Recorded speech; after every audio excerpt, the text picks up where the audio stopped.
Hello Cancer, welcome back to my channel, The Vibes Inside. I am Mariana and I'm preparing here now to do your reading, Cancer. Okay, I want to do it short, but if you know me and you know how I read, this is a problem for me, okay? Door to romance here, interesting.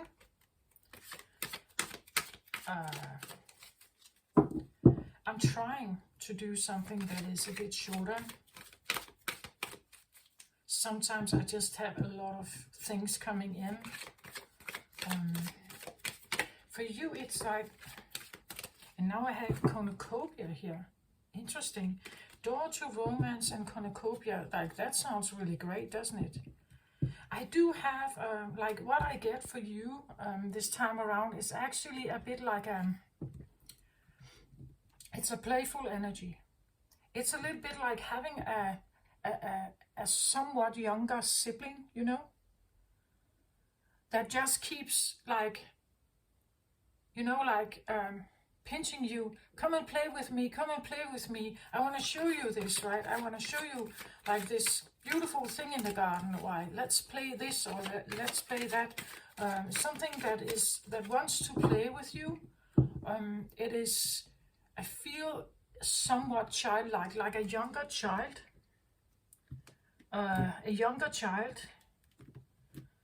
It could be something like, you know, you remember something you did when you were a child, which you just adored, you loved it, right? Or something that makes you feel like a child again. And you have forgotten about it, or it's a long time ago. It's like,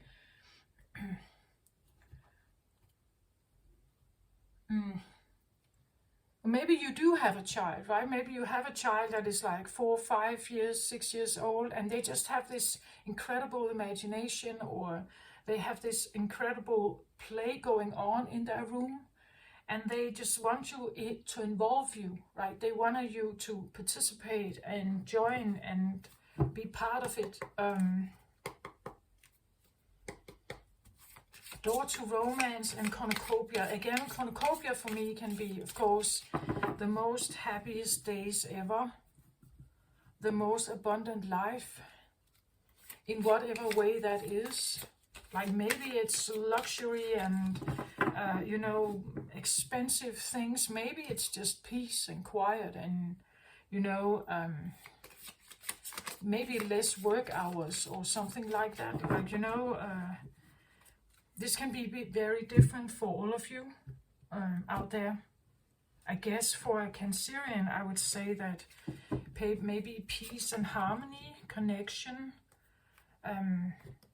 I know from personal experience, I'm a Cancer Sun and a Cancer Mercury. I believe that the Cancer energy asks me to seek or seeking some kind of symbiosis with something that I'm kind of with, you know, and together this just feels so great. That is the symbiosis thing. I think that it's part of the Cancerian energy that we may long for this, or we may want it, but you know, it's I think this can be very much found within you, but usually we look for it outside of ourselves. So the longing, the things that you want to be with, the one you are longing for, the one that is your greatest love maybe, or this symbiosis thing, where you feel you are very connected with something or someone, that this is that this can be on Cancerian minds, very sensitive and intuitive and very sensing. Probably you like nature, probably you like things that are more quiet, and maybe things at home. Cancerian energy is considered connected with the 4th house of home and family, earth, the hearth fire. You know, this is the quiet place where we rejuvenate, where we are private and intimate, and there's something about that, about Cancerian energy.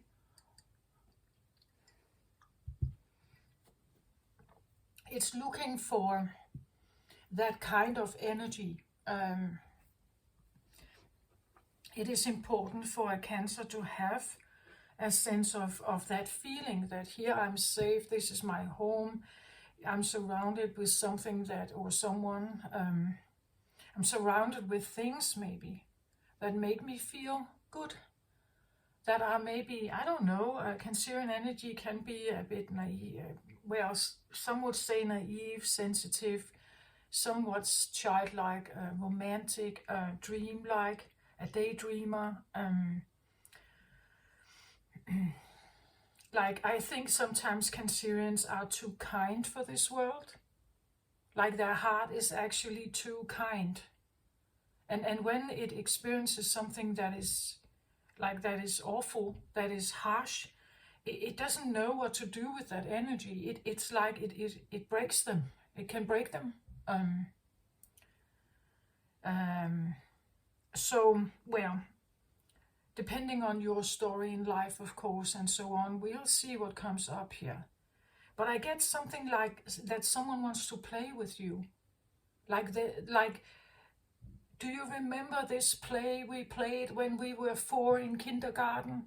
And you were this and I was this, and we just enjoyed doing this, right? It's something like being invited into something that is, I get the feeling of this is fun and kind, and it is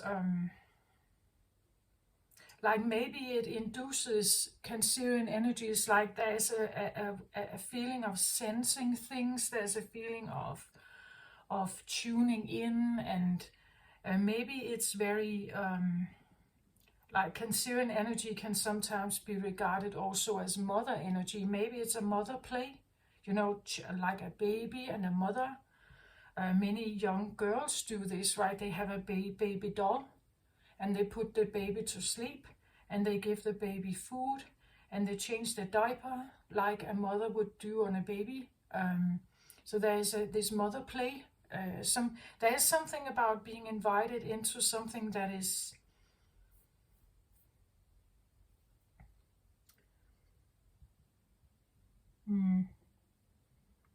I don't know, it feels good, like it doesn't feel, I don't know what kind of, again, you are different people, right? But there's something, it's kind, I think it's friendly, it could be playful and fun, and or there's something about remembering something, oh, I liked doing this when I was a child, why haven't I thought of that?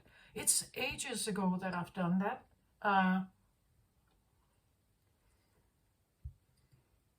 It's ages ago that I actually connected with this part of myself, perhaps even something like that. And I have the yellow cloth on the table, and the yellow is about solar plexus. It's about our personal power. It's something that gives us a sense of confidence and willpower and go-getter energy. And I have it combined with my amethyst here, my purple amethyst, which tells me something about clear cognition. It's the crown chakra. It is the higher self, intuition. So there is something about choosing something or doing something that you are feeling intuitively, perhaps guided to, or again, remembering something, or you are invited to something. And then there's this, oh yeah, I remember, I actually liked doing this a lot. It was fun doing this. And then choosing to do it, right? Because this is the yellow. And yellow is about willpower, go-getter energy. It is determination. It is what you are using your life force energy on. Like what do you invest it in? Like maybe you like investing it in sensing and intuiting things, right? Maybe you like that. Maybe that is what you've always done as a child without knowing you did it, right? But maybe that's what you always liked, right? Sensing things, intuiting things, tuning in on things around you, people and things and trees and small animals, and you know, like this ability to kind of send your intuition to something and then get some kind of feedback. That you get a feedback, and you can scan what you could say, what light frequency we have here, or whether there are none. You know, like you can perhaps scan, you know, people around you, you know, and just to get a sense of what you are surrounded with. Maybe there's something about like the intuitive realm. I think some psychic abilities can be here.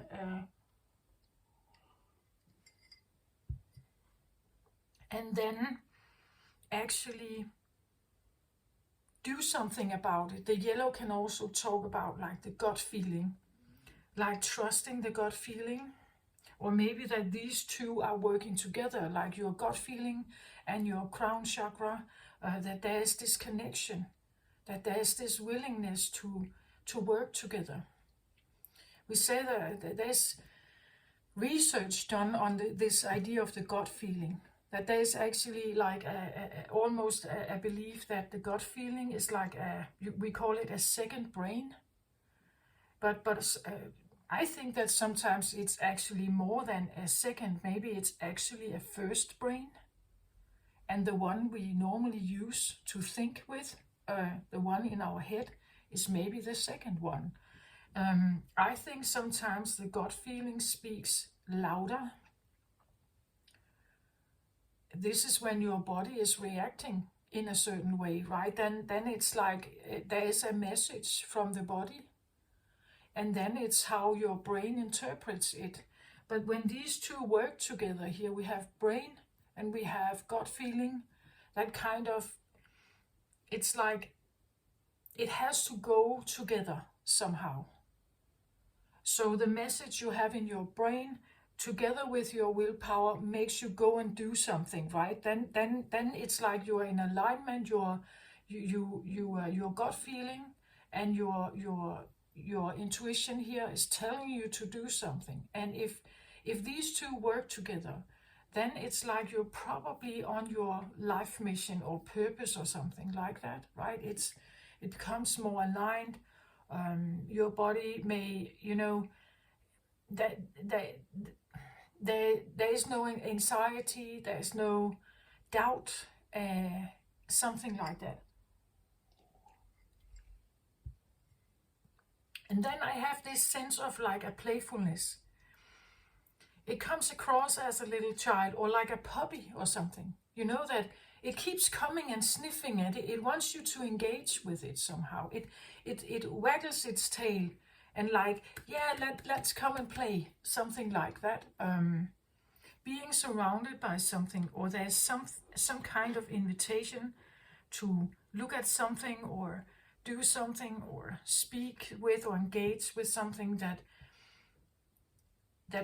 is like that, or makes you feel a bit like that, or maybe you remember as a child you feeling like that when you engaged with something, right? So let's have a look at this. Okay, caring connections here. So there is something about the door to romance. I said caring connections.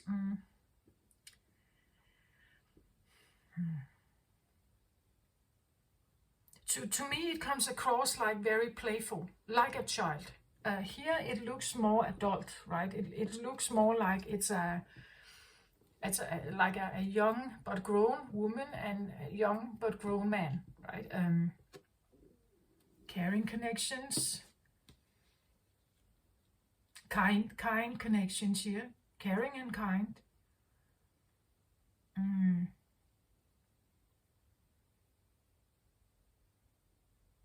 It feels light-hearted. It feels let's go and do this. Let's just be. I hear carefree. Let's be carefree and just go. And yeah, I get it. It's something like a connection with someone, or maybe a part of yourself, something you remember, that when you were doing this, or when you were interacting with a certain person here, maybe from your past here, that even as a child, a very good friend of yours here, you did something. or they did something, right? They were actually very kind. The way they treated you, they were kind and caring and friendly, and compassionate and listening, and that's the caring. Caring is the emphasis here. There's a caring. It's not necessarily sexual here. It's a friend, like, I feel playful. I feel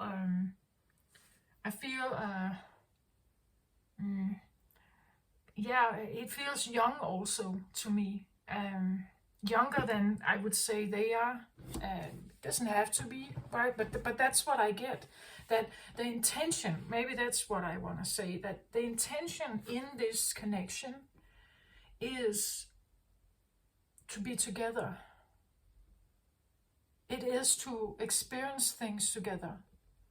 Like this is the intention behind this. It's I like you, you like me. Okay, let's go and play like children do in a play yard, right? Or in a yard, right? They kind of tune into each other, and then it's like, okay, we can play, and then they go and do something. They go and do stuff. And as long as there is a caring connection, they will figure out how to be together.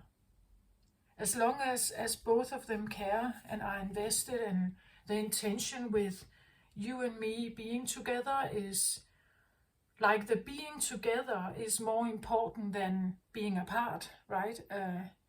The being together depends on our ways of caring for each other. The kindness between us, the understanding between us, the laughs that we have. We have a similar, perhaps, humor. We have a similar sense of or values in life. We value maybe the same hobbies, or the same play in some way, or the same activities here. We like them. And when we do this together, it feels very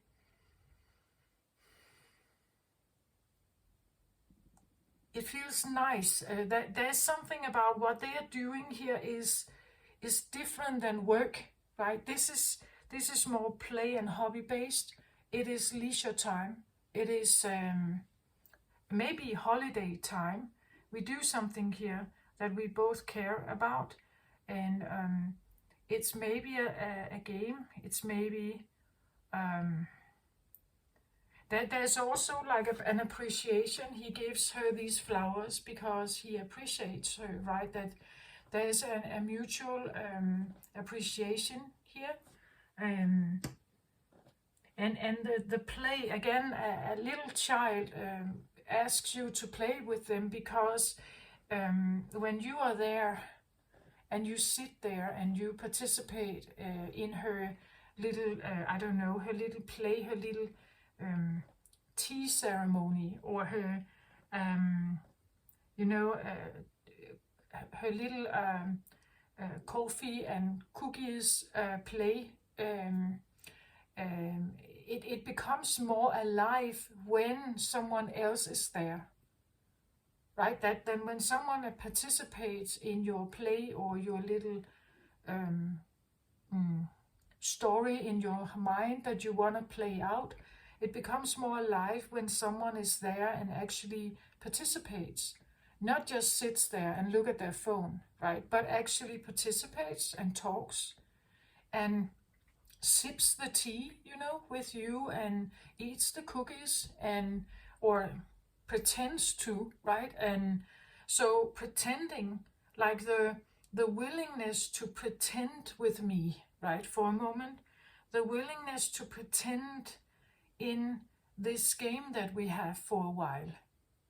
So the tea party, or maybe we play with dolls, or maybe we sit in like the garden and we play with sand, and we'll build castles, or we are sitting here and drawing, and I draw something and you draw something. Maybe we even draw something on the same picture, right? But we are doing it together because we both enjoy this. So there's a mutual interest in what it is we're doing, and because we're doing it together, it becomes more alive, it's more vivid.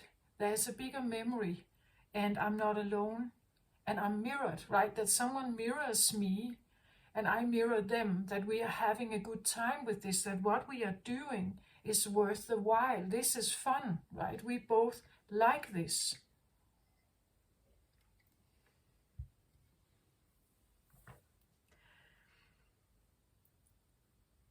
And then, of course, I think about if you haven't had this, like if nobody sat there and wanted to mirror you, that what you like to do, maybe someone here likes flowers a lot, right?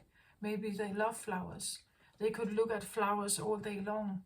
They know all about botany. They know all about where they grow and everything, right? And if someone wants to participate in this, like if someone shares your story, it just doesn't matter. Maybe you know a lot about sharks and you are very fascinated with sharks, right? And there's someone here who wants to listen to you talking about the sharks, talking about where they live. They go on the boat with you to look at the sharks, right? They sit and watch television programs with you about sharks, right? Because they are also interested in you. They care for you. They want to be there. They are interested in supporting your interest and be invested in you, right? And how much that actually changes things for people. Whether you have this in your life or you don't have this in your life. If you don't have this in your life, it's like that a vital part of you is missing. Because your interest, let's say that she's very interested in the flowers here, right? She loves flowers. Everything she does every day is about flowers. This picture changes enormously when he is here, as if I did this and she was standing here alone, right? That someone cares and tells you and understands and is mutually interested in the same things as you. It gives the flowers extra value. Not just the value you put on them, but now someone else is also putting value on them, right? And he can see how much flowers lightens up her life, right? So of course he would support it if he loves her and cares for her, right? And the other way around. So maybe he likes flowers too. Maybe they wanna grow grow plants together. Maybe they wanna sell plants together. Maybe they are both into sharks and diving in the sea. Taking a diver's certificate and wanting to make tourist tours for people to come and see the sharks, or maybe they want to help endangered animals, whatever it doesn't matter what it is, right? It could be anything here. And if you just have someone who likes this game, like who likes this play or this type of activity, it makes the activity valid, right? It makes the activity that you are doing together valid. It makes your interest valid, that someone else is participating, right? And let's say he likes farming, right? He is a farmer here, and she loves plants and plant life and maybe cattle and everything. So finding a partner like her is extremely important for him, because they can mutually build their life around plant life, for instance. Growing plants and living off the field, or something like that. So for someone like him, it would be important to find a wife who adores this as well, who likes it and embraces what he's doing, that they both like these things.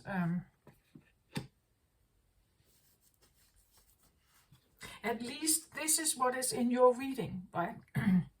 I don't know if this is the perfect combination. I'm just saying that this is about friendship, someone who cares about you, someone who cares about the things that you like, someone who wants to sit with you and sip tea, if this is what we're doing, or play cards or whatever, someone who is interested in some of the same things as you are.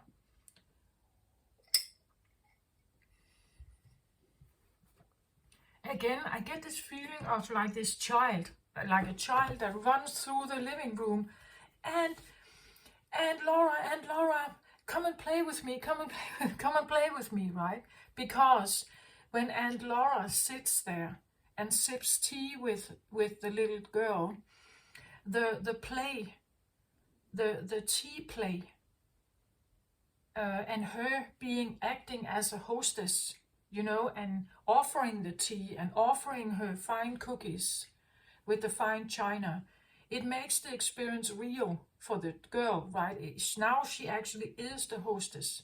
There is a guest here now participating, that someone participates in your thing here because they care about you. So they understand that this has value in your life, and if I care about you, I will support that, right? Because it's part of you, like what you care about here. If you care about the flowers and he cares about her, he will know that flowers is of importance. If you take this away, she may lose some of her happiness, right? Because one of her most cherished hobbies or interests is gone, right? If you take it away here, she may be more unhappy. And if he knows her well, he knows that, right? He knows that you can't take this away from her, then she will be unhappy. Actually, I should maybe provide some of this so I know that she will be happy, right? Something like that.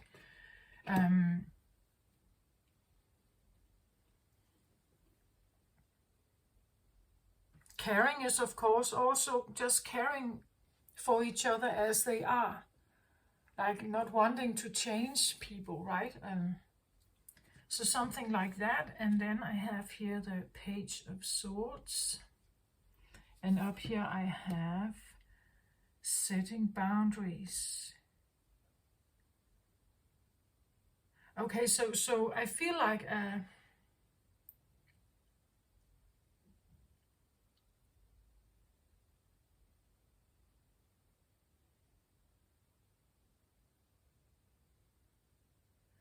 interesting here. I get this like this Page of Swords here. Like I always have this mixed feeling about this Page of Swords. It's a childlike, of course, it's childlike.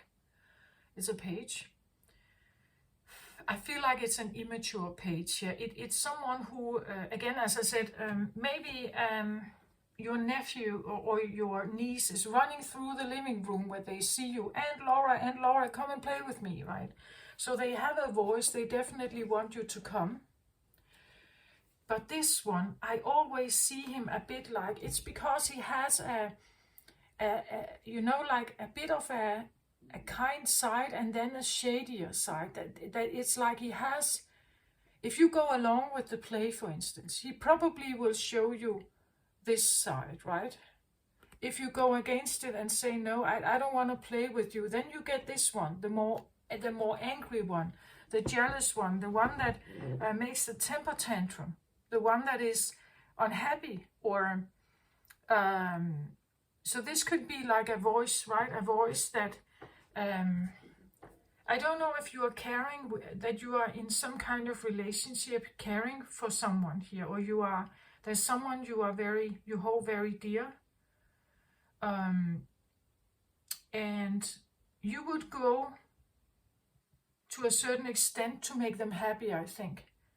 But then there's this in the root position. The root position tells me that root can be a bit like the trunk, right? This can be a family member. Like they're in your root, meaning that they are in your family. You have roots here. So this could be a nephew, a niece, your own child, maybe inner child. But this one is they have a strong voice, so they would, and they're testing this voice, so they will call you, Aunt Laura, come and play with it, come and play, come on, and come and play with me, right? Like a puppy that keeps circling around you when they see you, right? And they want your attention, they want you to engage with them somehow, right? That's what this feels like. And then there's this happy and not so happy about them. So it's something about whether they get their will or not. Like, will they be heard or not? What if I say no to them, right? What if I say no to them? Will they care about me then? Will they?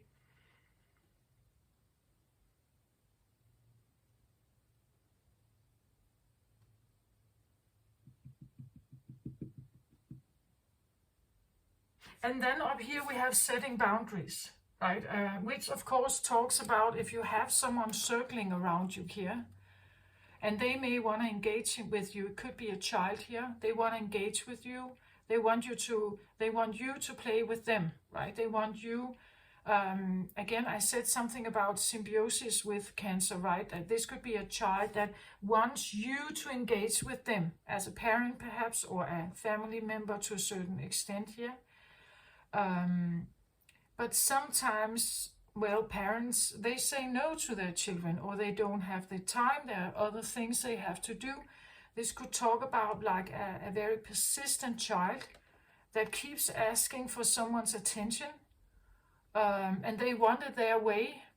And if you don't give it to them, like if you don't pay them attention, if you don't follow along, if you don't give them like the attention, if you are not engaging, they can be very angry perhaps here, because this is Swords energy, and Swords energy is about communication. It's about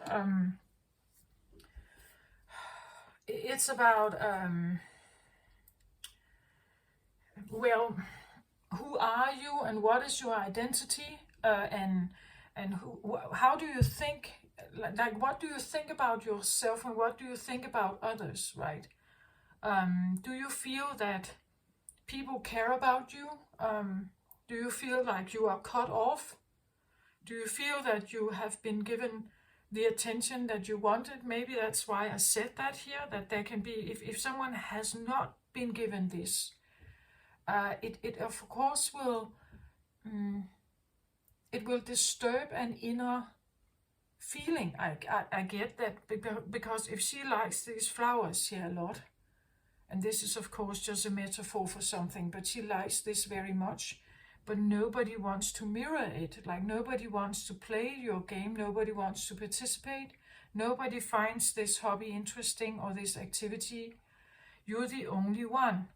Then you are very lonely, right?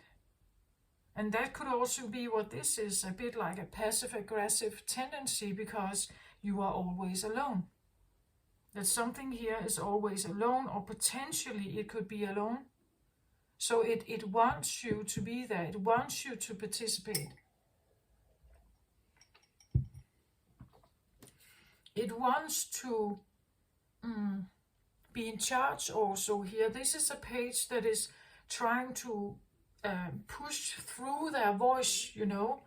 Yeah, but this, come and play with me, Dad, right? Or come and play with me, Aunt Laura, right?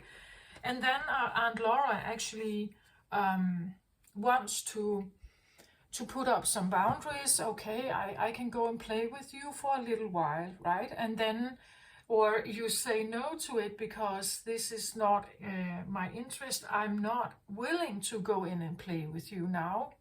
I have something else to do. All parents have this, right? That there's always something. We can't sit in this symbiosis forever with someone. Like that is, it's beautiful, of course, right? But it's not reality. It's not reality. At some point, mom needs to sleep. At some point, dad needs to go to work. Mom does too. At some point, we have to make dinner, or there are chores in the house that needs to be done, right? This could be someone who could be a bit like a stay-at-home mom here, and they have someone whom they, again, this feels young. Either this person you are with here is very immature, like they have a way of thinking like a child, like they behave like a child. They are young and they behave like a child. Their voice would insist on you participating in their play all the time, right? And you know that you have to put up boundaries for something here, because it's not healthy for you to sit there all day and you don't get other stuff done. Like you can't take a bath, you can't, it's a bit like a baby having a baby, right, in the house. A baby demands you 24/7 in different contexts and wants something from you. This is of course not a baby, but you get my point of it, right? It's something like a persistent, and there is this black and white here. Like they are not very good at postponing their needs. Like if they want you to play with them now, they want you to play with them now, not in a while or not in half an hour. And they will not take no for an answer, right? They will persist on you being available now. You have to care for me now and participate in what I'm doing here now, right? And then there's this here about setting boundaries, right? Setting boundaries to others. It says threshold, protection, honor.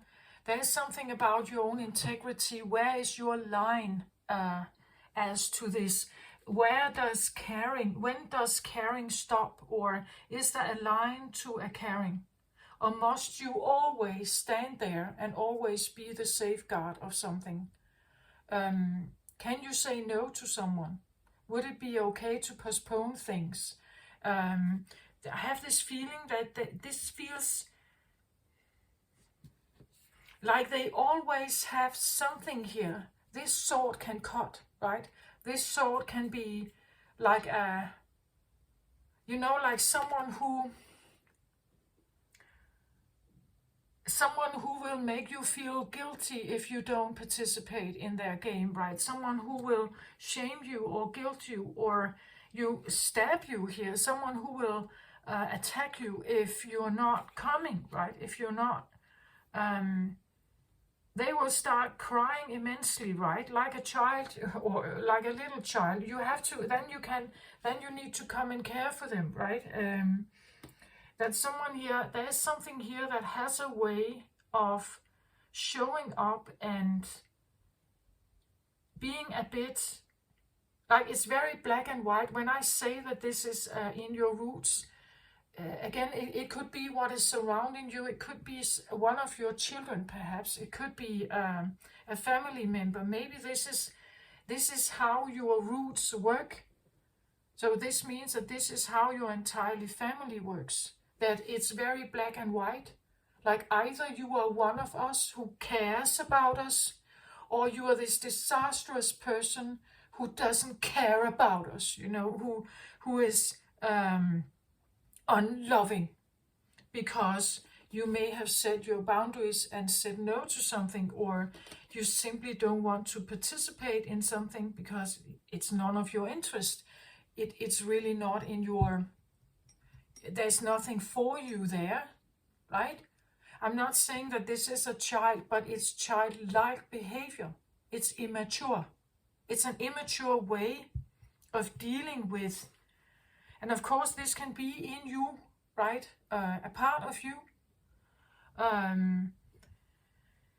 But it could also be your roots, like where you come from. But like there is a very immature idea that we have to care for each other all the time, right? We have to be each other's everything all the time. We have to be together always. We have to like the same things always.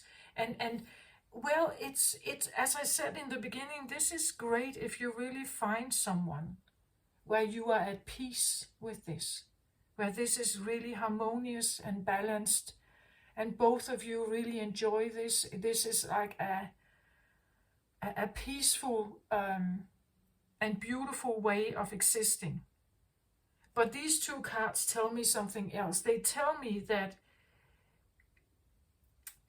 there is a sense of pressure, or there is something that wants to be in charge here, right? That there is a sense of a voice, or that says that perhaps that you have to care for someone here. But you are concerned. This is in the crown position, right? You are concerned by this. This is it. This is that. It's your intuition. It's your thought patterns. You think about setting the boundaries. You want to set boundaries. You want to set a boundary to, well, how much caring is, or maybe when is caring too much, you know, like when is caring too much, because this one could maybe never stop asking, right? This can also be a child, you know, that has grown up. They are grown, you know, but they act immature in the sense that they still want things their way. They want things to be done their way. And if you say no to them, then they become, you know, extremely disappointed. They point fingers, they shame you. Then the sword comes. Right? They become angry, you know. And that is perhaps what you grew up with. Like this could be circumstances you grew up with. And it kind of, if you are a child growing up with this, it means that you get designed to be someone who stays, someone who never leaves, someone who must care all the time. And as I said, maybe like this can be very beautiful if it's real, like if it's honest and real. And but these two cards, they tell me something entirely different, right? They tell me something about someone could maybe also be over caring here. And someone is trying to put up boundaries to, well, okay, just, I wouldn't say that this is a bad card, right? This is a beautiful card. It really is a beautiful card. It's just door to romance, cornucopia, you know. There could be something about, like, maybe this is a brand new relationship. You just start dating someone, and like they are so caring, and it's very beautiful, you know. But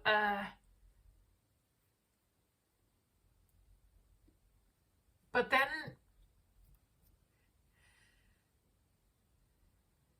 I have this feeling of, when is caring, like, can we overcare? Like, can we do it too much? Or expect it too much, right? Can we expect maybe symbiosis or something? Can we expect it too much? This could even be someone, you know, who like one part of you maybe wants the symbiosis, wants this very close, this symbiosis, this totally entangled, in you could say enmeshed, but totally mixed oneness feeling, and they want it all the time. And then the other one in the story says, yeah, give me some slack here, right? I need some space. I can't be with you all the time. It doesn't mean that I don't love you. It doesn't mean that I don't care about you. But sometimes giving me space is also caring, right? Giving me space can also be caring. That you care for me by giving me some space. Because I need to breathe, or I need to sense, or I need to relax my system. If someone is standing here holding you 24/7 as a Cancerian, I guess that this would probably yeah, I think the romantic side of it could be great, but then on the other hand, it could also be a bit too much. Um, this guy, I could also see him a bit like, like a protector, right?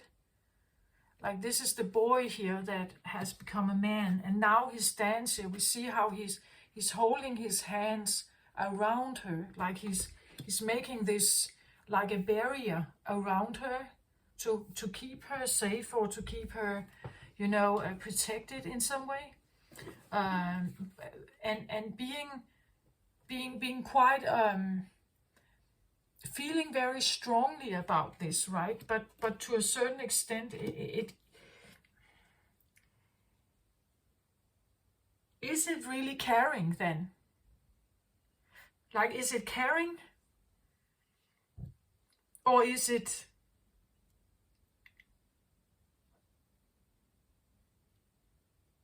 caring or owning? Like when someone obsessively calls you and wants you to engage, and they don't want you to leave the play. Like if you play with a child and they want you to stay, like they will not accept you leaving to start making dinner, or you have to go to the toilet.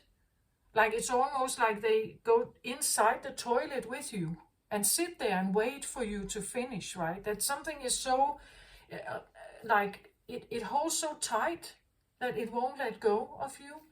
Then it occupies, right? It's like it occupies your entire space.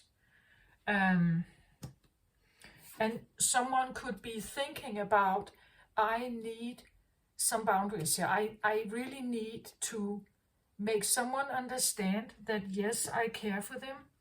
I may always want to care for them. I don't want to leave, but I am maybe I need a bit space, right? It could be the feeling that someone, even when you are alone, it could be the feeling that someone is still there, right? Even if they are not there. Does that make sense? Like it's like someone is there even though they are not there. And their intention may be, yeah, but I'm here because I care for you. But you don't feel that, right? You may feel that this is too much. That something here is too much. I want another card on this page of swords here. I do just get the feeling of this, like it's very black and white.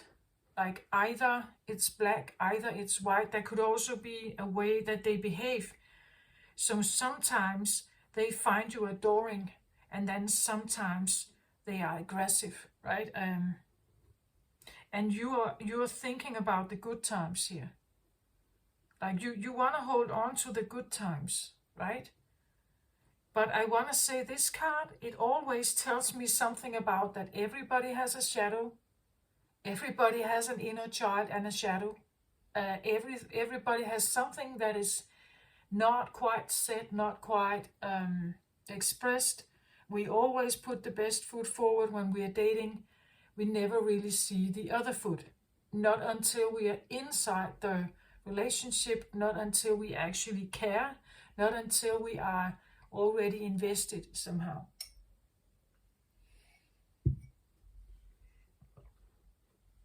Because again, as I said, it's just that I always, when I look at his face, it's like there's one side of them and then there's another, right? And we never quite know which one is there, I think, with this guy. And he's learning to maybe temper his wish to control the situation, right? Young children do that with their temper tantrums and so on. They try to influence the world around them. They try to influence and control the world around them to make mom and dad do what I want, right? And some succeed. Like if they cry a lot, if they scream a lot, if they start, you know, like tossing things and like destroying things around them, then eventually maybe mom and dad gives into this, right? And this tells me that there is something like that going on, like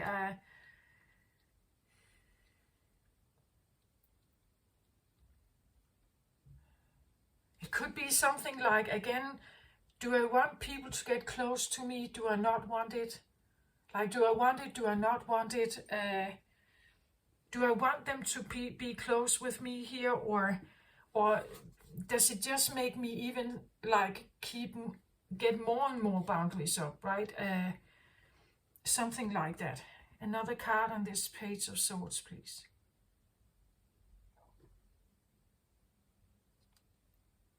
Okay, cornucopia here. Interesting, now it came up again.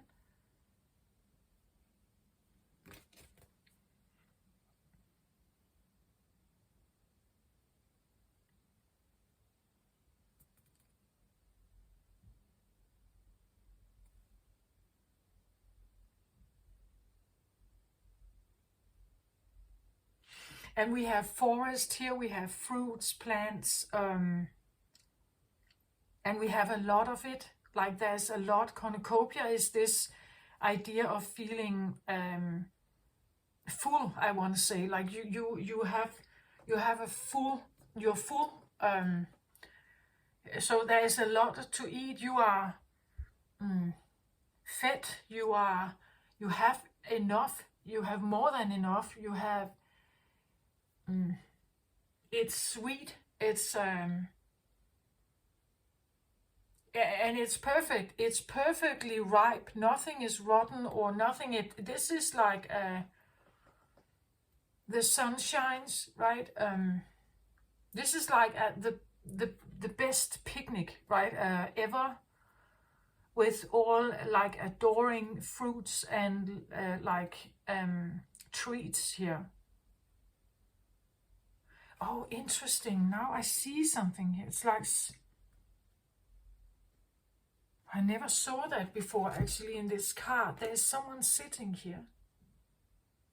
Can you see that? It's like a little fairy or something.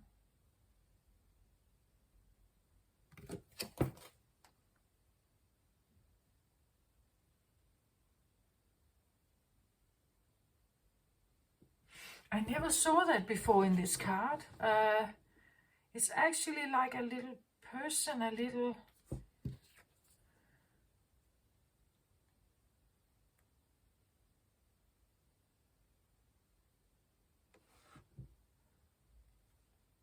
It's just... Well, when I look at this card says cornucopia. This is in the wildlife. This is in nature. We have a lot of fruits here. The sun shines. The little butterflies here. And then we have this little one sitting here. Here, though, I can't see the face. I imagine that because it's cornucopia that he feels great here. This, though, this is inside a house, or so it seems. There's nothing here that looks very green, or there are no fruits here. Actually, it looks very, I almost want to say sterile. It's very clean. It's very decorated. But there's nothing here that resembles, you could say, organic life. This doesn't seem like organic life.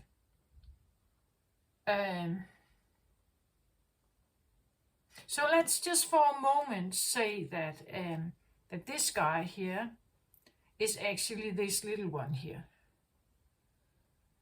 Then I would say that this could talk about someone needing to get outside, like someone needs to, and maybe that's why I get a bit of like a feeling of being angry here. It's like, and they have this plus and minus side, this up and down or light and dark side, because that there's something missing here. I think they are learning, of course, to live here. They are learning to adapt themselves to this, but something is missing.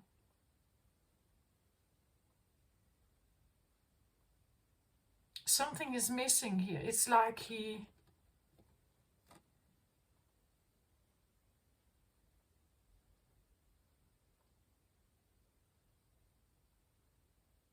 like I would say this guy needs to get outdoors. Like he needs to get outdoors. Maybe that's why I talked about plant life and flowers and fields and something like that, because it's like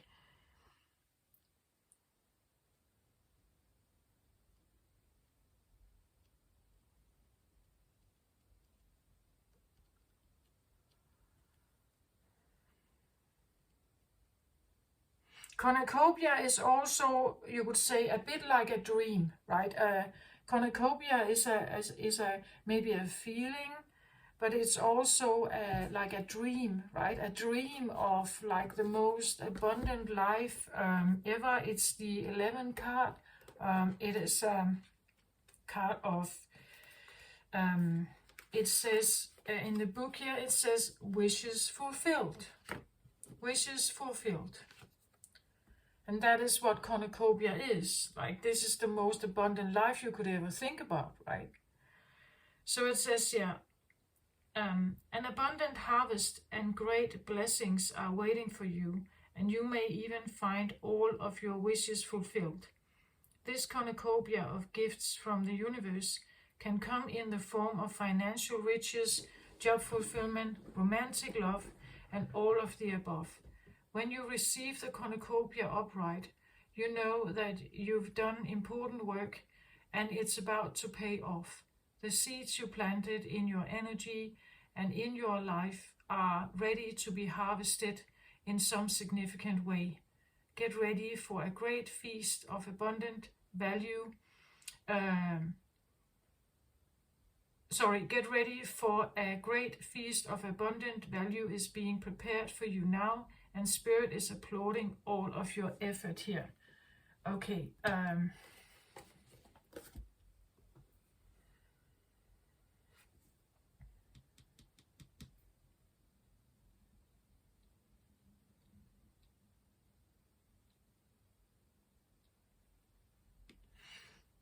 So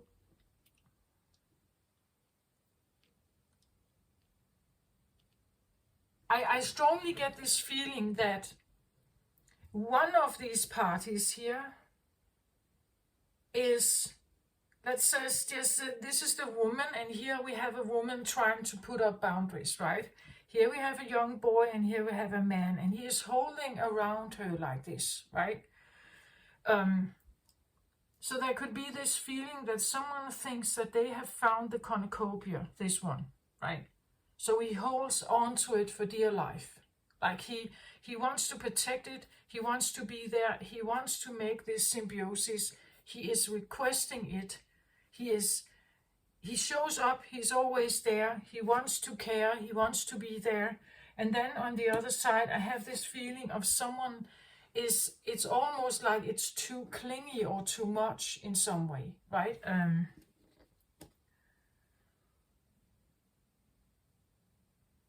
Someone feels like they have found the cornucopia of their life. This is the most romantic experience ever. They really want this. They are totally invested. They care. They are, I get almost like over caring, like they, or if that's even a word, like doing it too much, right? That it almost becomes too much.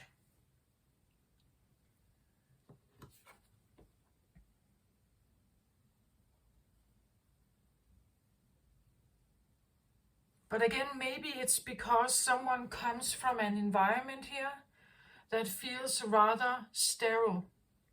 Like they come from an environment where nothing like this has existed. Like it never felt like this, right? It never felt that way. So I have to protect it, or I have to um,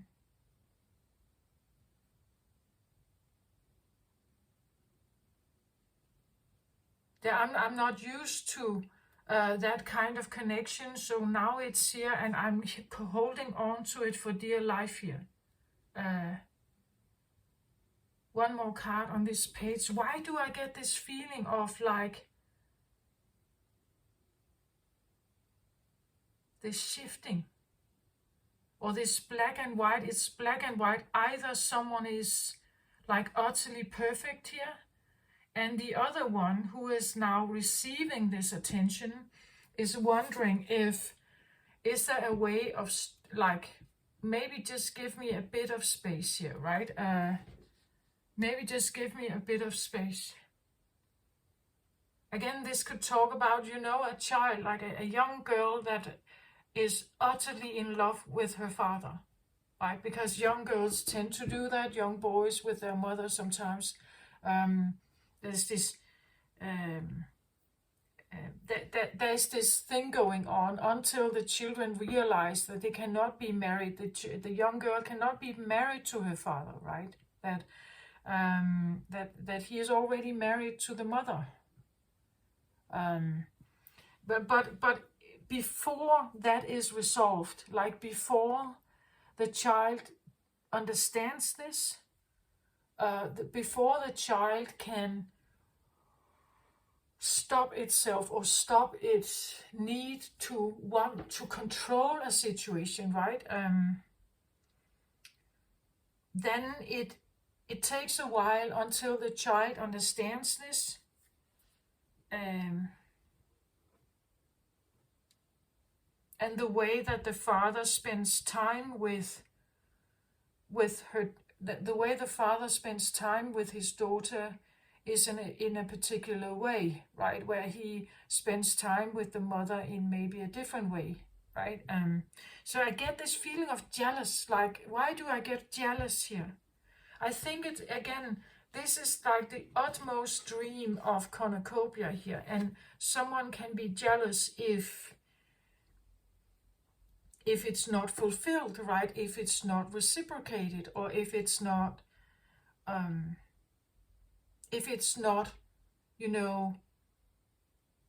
monogamous, if it's not just you and me, right? There is no room for someone else, just you and me. Okay, why do I get jealousy? Can I get a card on this? I get the feeling of like jealous or prepared to scream, prepared to make a fuss. Prepared maybe to make a fuss when dad is hugging mom, right? Preparing maybe to do that because the child has an idea that, but my father is mine, like my father is mine, right? I love my father, so he's mine. And it takes a while before the child actually gets this, like understands that this is not necessarily, and this is not for all daughters, right? But I think it could be for, well, Cancerians, yes, I think so, right? Because they tend to have a sense of dreaming and idealization and dream worlds and romanticizing and something like that. So I think, yeah, it could be. Can I get a card on like the feeling of jealousy here? Why do I have that feeling?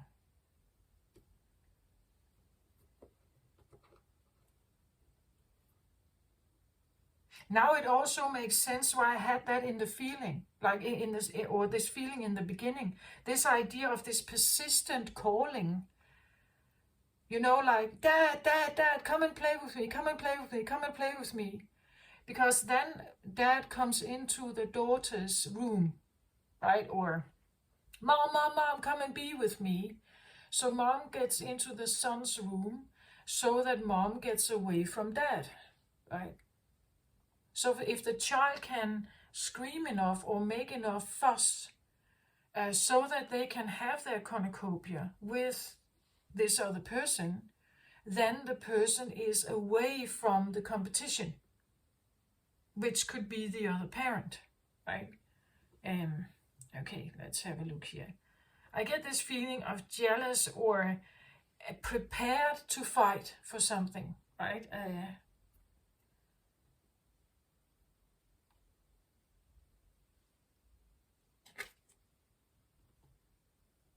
So I get decision here.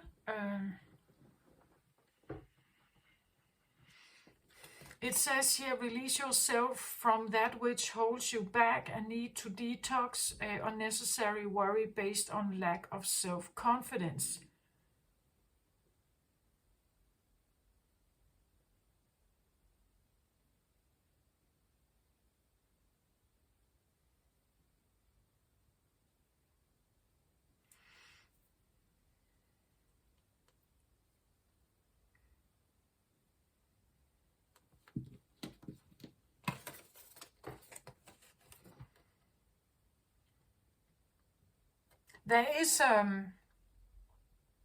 There's purple on him, and then there's blue.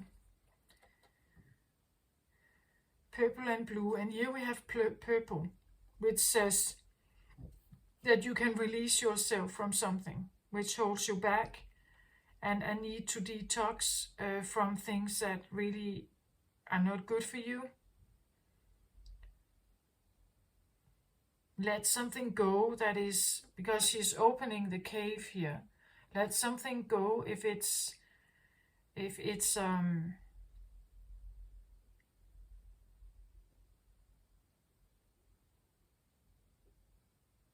there is something based on lack of self-confidence here. And I do have the yellow on the table, so there is something about confidence here.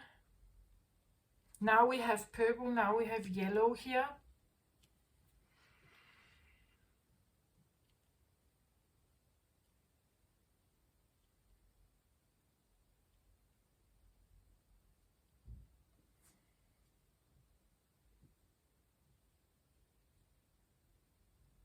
Yeah, it's like there's something in your surrounding, I want to say, something that comes from maybe even your upbringing.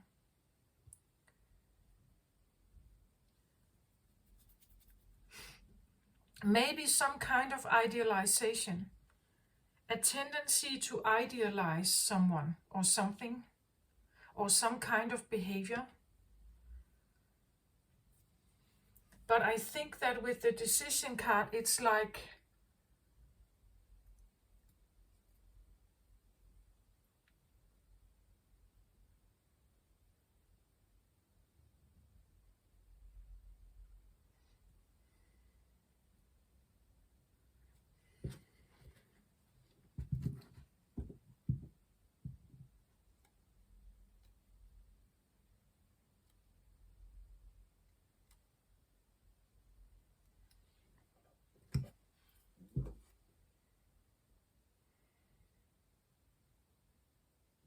it's like you know some. It's like, again, this is like it can come like a feeling of like a gut feeling, or this, again, it's something maybe you grew up with this very black and white thinking. Either something is extremely good or something is extremely bad. Either something is to be put on a pedestal or it's supposed to be punished, right? And when something is good and it's to be put on a pedestal, then you act like this, right? And then if it's not, like if it's really not, then you're supposed to actually just release it and let go of it. Not hold on to those, like the things or the people in your life that doesn't make you feel good, you could say, right?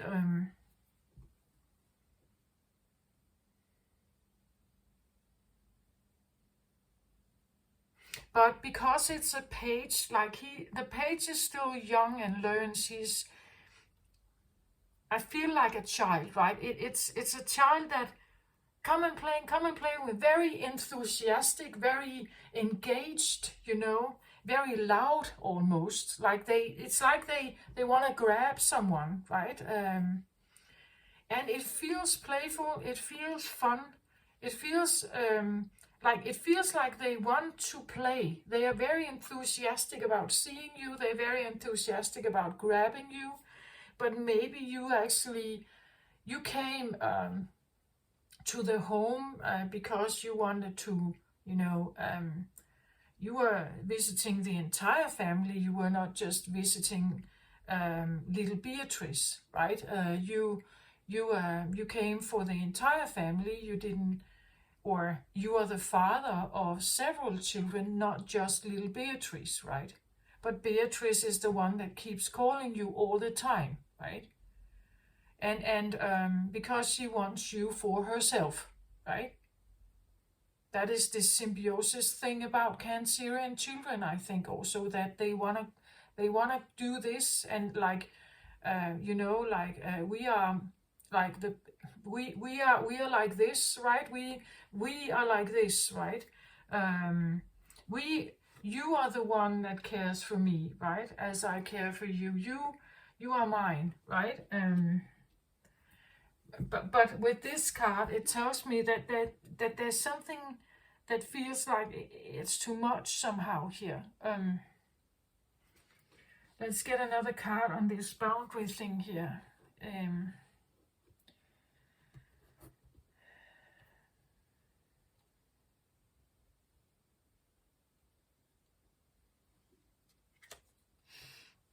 I get 6 of Ariel here. It says material needs get fulfilled in magical and unexpected ways. Acts of kindness, giving or receiving with a grateful heart.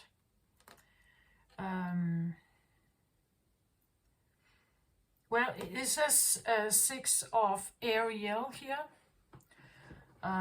Sixes are always about some kind of balance, seeking a sense of balance, wanting a sense of balance where there is maybe none.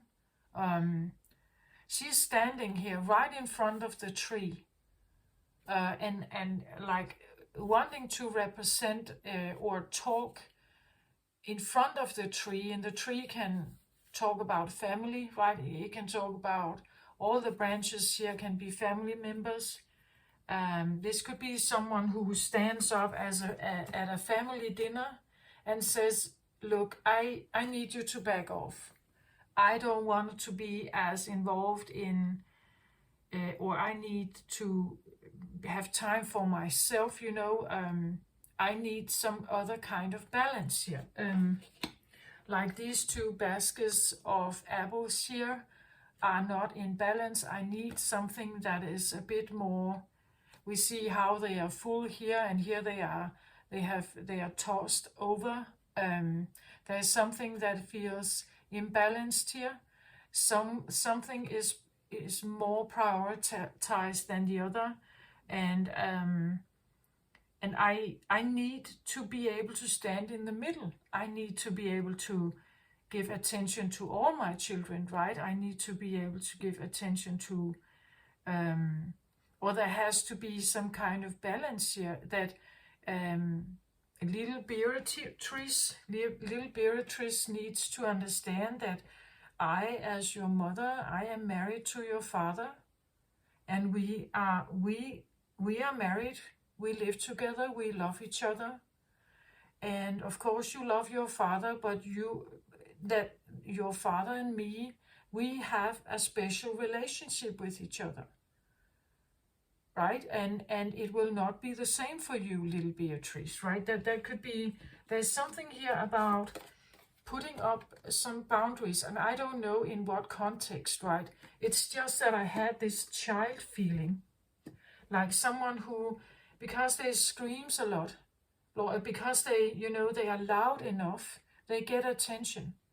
So sometimes, okay, dad goes and plays with Beatrice in her room because she demands him to come.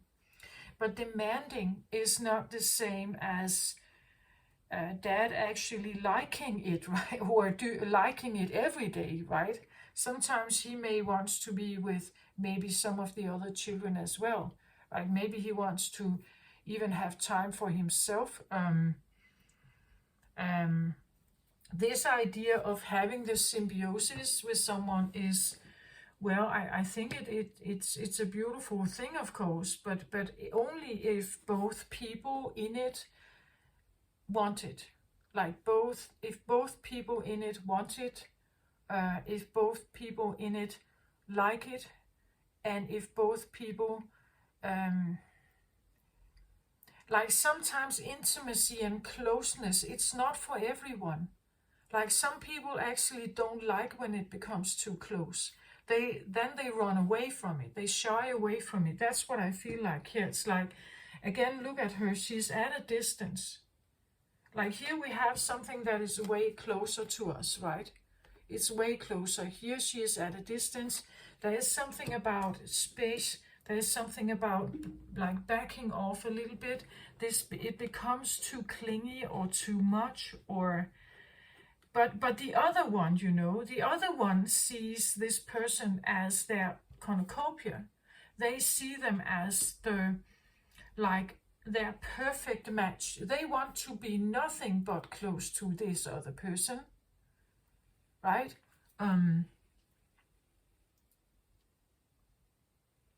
So for some of you, it could be that, or for one of you, it feels like, oh, this is the one I want to be with for the rest of my life. I want to create this symbiosis with them, right? So we are together always. And then this other one here could be like, okay, yeah, I like you, but now it becomes, you are everywhere in my life, right? It's like you are constantly there. It's like like this holding around me is there even when you're not there, right? It could be the feeling that it's too much, that someone could be asking for space here. Someone could be asking for time alone. And it's going to challenge this other one, I feel like. Or it's challenging,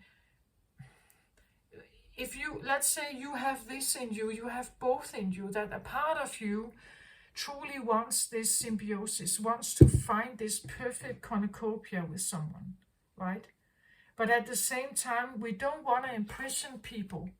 We don't want to imprison them. We don't want to. So on one hand, yeah, I do want this perfect symbiosis. On the other hand, I would never want to trap anyone.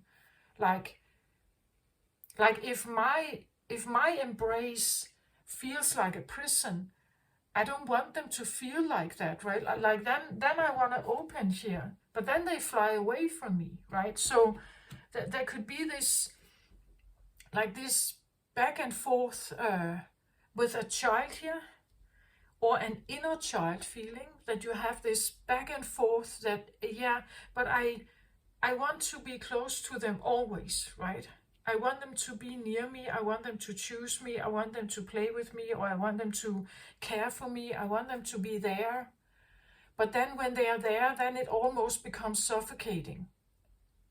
Then I want to break free. Or if I suffocate them, like if I have this way of like swallowing them almost, if that's what they feel, and they come forward here and tell me they need space, then I can become very sad or even angry, or I can become obsessive or other kinds of stuff, because I'm afraid I'm going to lose them. But then on the other hand, I don't want to imprison them. I don't want them to feel imprisoned. But then I do want the symbiosis. But I don't want to imprison anyone, right? So there's this, like, but I do need this, right? I do need to feel very safe with my partner. I do need to feel that they are close to me, and that it's intimate, and then we are close and we can sense each other and feel each other, and that we are part of, like we are in the same sense zone together, right? But I don't want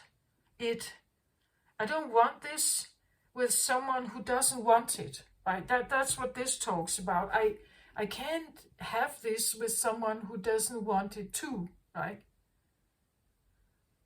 Or I don't want to enforce like my needs on someone else, but at the same time, I need them to understand that this is my need. I need to feel this. I need to feel safe. I need to feel that there's enough. I need to feel that life is good. I need to feel balance. I need to feel this, the warmth here, right? And the embrace. I need to feel that, and maybe a sense of adventure or fairy tale here. I need to feel that kind. I need to have that feeling that I am the princess and he is the prince, right? I need to feel some of that. But on the other hand, I don't want to push my feelings on someone else. That could also be what this is, right? There's this, like, I understand that they may not feel the same, but this is really important to me, right? I seek something special here. And if I'm not with that kind of person, then I don't want to push it upon someone else, as I don't want to, like, their shadow things pushed upon me, right? So I don't want to demand it from someone else, as I don't want them to demand stuff of me, right? But it's still a need. So I'm looking for a particular connection here where this can actually be. I'm looking for a particular one here, because not everybody is into this. That could be what you have realized. Maybe you are in a relationship where you are realizing this, that that the thing that I hoped for, the things I dreamt about, the things I longed for, the things that I connect with my cornucopia here, a need my inner child has perhaps, or so on. This is what I would like to find, a partner like that.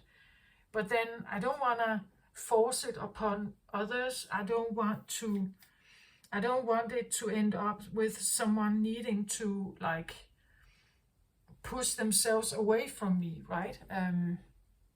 Because then I get the abandonment that I'm desperately maybe trying not to have.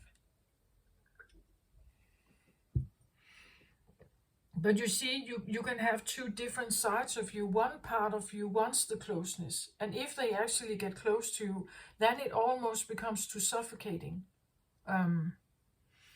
So how do you find a caring connection here that is somehow maybe in the middle? You know, something that is, again, this one talks about balance, and this is in your crown chakra. This is something you're very concerned about. This is also purple, right? You know that it has to be, that it cannot be something where we trap people, or we are asking them. You don't want to bind people. You don't want to be bound yourself, or chained, or trapped, or imprisoned. You don't want to experience that, but you also don't want to push someone else into that experience, knowing that. But then, how do you have this then? Can we have another card on this?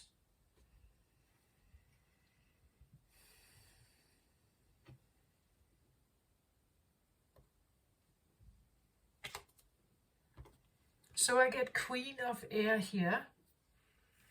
So this is a very different energy than the Page. Like, the Queen here is a major arcana. She's a court card. So this is more than the Page, right? This is a child. This is a woman, right? So this is an adult, and she has a wise owl here on her shoulder advising her. This tells me something about listening to your intuition, like become very, well, first of all, listening to your intuition here, yeah, but also being communicative, like making sure that you have talked about this, like you have stated, or you have talked with someone here. What is it that you want? What is it you need? What is it? Because they're very close here. Look at how close they sit with each other. whom can you be close with and still feel that you're not trapping someone. This owl doesn't sit in a cave, right? He sits right there on, or she sits there right on the shoulder. They're very close here, but they have figured this out, right? They have talked about it. They have made a deal, perhaps. They know each other's differences. They know each other's they know each other's differences. They know each other's needs. They are aware that again, an owl can be a night owl, where this one may be sleeping, and maybe this queen of air here is needing space, where the owl is out hunting for food. There's something about understanding a partner, or that if someone needs to be very close to you, you need to have a deal, right? Like the boundaries need to be there. This is what this feels about. The Queen of Air usually is very good at communicating her boundaries, very good at saying what she wants and what she doesn't want, and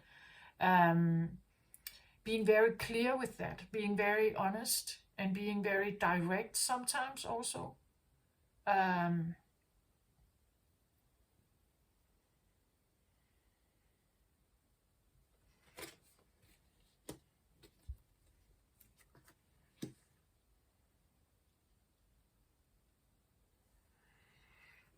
Yeah, being very honest, being very direct. And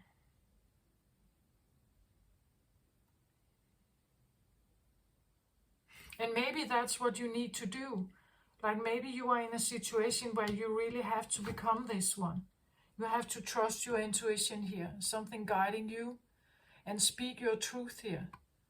Right? Walk the talk, speak your truth about what it is that you, or become very truthful about what it means to care for someone. What does it mean to care for someone? Right? Again, a child that tries obsessively to call a parent to them, that is that caring? Like, is that a caring act? No, it's a selfish act. The child is longing for a particular connection, and they want it. So much so that they are willing to fight for it, right? They are willing to, fight for it and scream for it and call out for attention.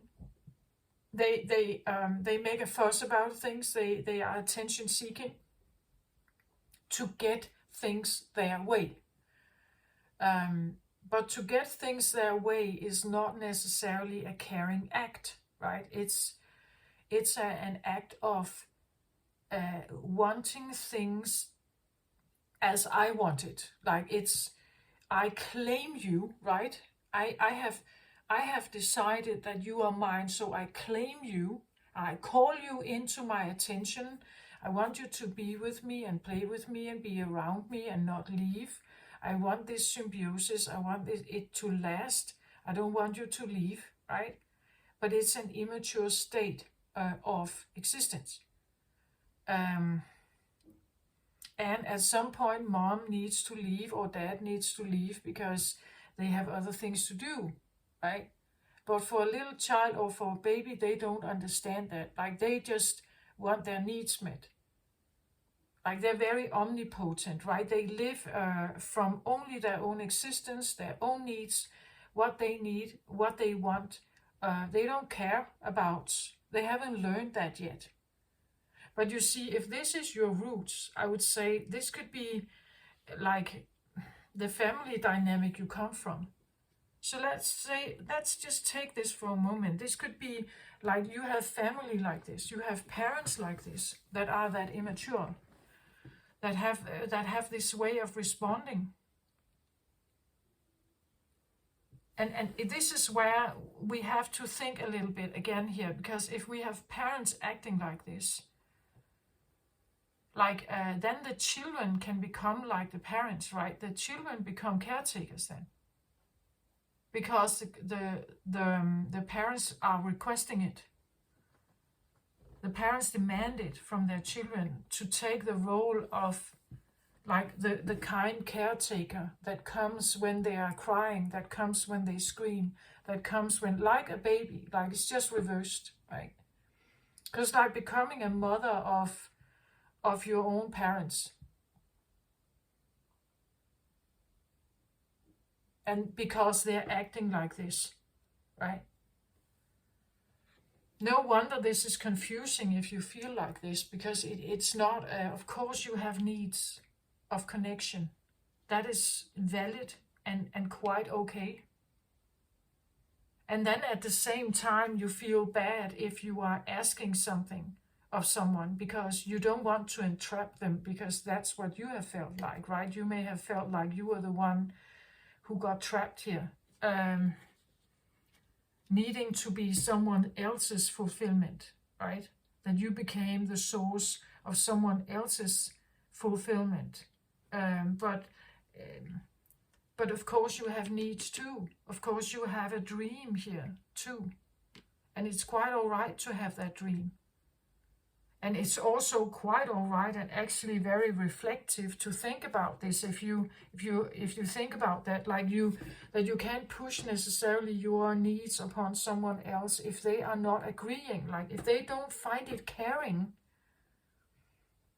if they don't think it's caring, if they feel like it's obsessive, that it's needy, it's clingy, it's suffocating them, then it has nothing to do with caring.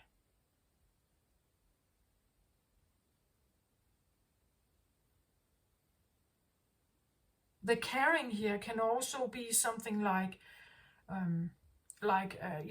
over-attentive parents. Like they are always there to safeguard a child, right? And maybe they think that this is the best way of being caring. But actually it just makes the child unable to make their own decisions, unable to think for themselves, unable to progress or grow, unable to evolve. So the kindness of caring, well, it all depends on who is looking. Like which lens, like through which lens are you looking? And what is driving the behavior? Like there could be an enormous fear of losing someone, which makes someone very overly attentive and protective. It's not to say that it's bad, but is it caring? It's not necessarily caring. Like it's, as I said in the beginning, if this is mutual, if this is balanced, if it feels peaceful, harmonious and calm, then I think it's a beautiful thing. But if one in this relationship feels like it's too much, there's too much going on here, then it's not caring. Then it's actually like invasive. It invades someone else's space. Projecting your own stuff. We do this all the time, project our own stuff upon someone else, waiting for the response, right? Hoping that what I'm sending out is what they want, and they are reciprocating to me the things that I want. But there's something about, what does it mean to care? What does it mean to love? What is that exactly? Because it all depends on who is looking. Like through whose lens are you looking? And what is the driver of this behavior? I really think that many people, they believe that they put forward very good intentions. They think that they are doing great. They think that what they are offering another person is kind and caring and loving. But it all depends on the other person. Like if this other person experiences as needy, clingy, too over-involved. Someone is oversharing, you know, it's too much. Then they would put up some boundaries here. And maybe you feel you have both. That a part of you actually wants this closeness. At the same time, you don't want something where you or someone else is, you know, like suffocated, right? And it makes you maybe stand with this, like maybe you have a decision in your mind right now, right? That it's important to know who you let into your life. It's important to scan whether what's going on in someone else's behavior, because you don't want to be the trapped one, but you also don't want to trap someone. Or do you get my point of that? Whether it's intentional or very unconsciously done, many people, I think it's very unconscious what they do. They have no way of knowing, or they don't know that they are actually acting out of a trauma, or they're acting out of deep longings or grief or shame or something, that's the reason why they do the stuff they do. But has it anything to do with caring? What does it mean to care for someone else? What does it mean if someone cares for you? What is kind and understanding and compassionate about you, for you, right? If someone wants to provide something here, or if someone is interested in, and they want to come in here, it has to be in a caring way. And when I say that, I also mean that this is probably not sexual. It's caring. Before anything else, it's caring. It's kind. And there is an ability to look a little further.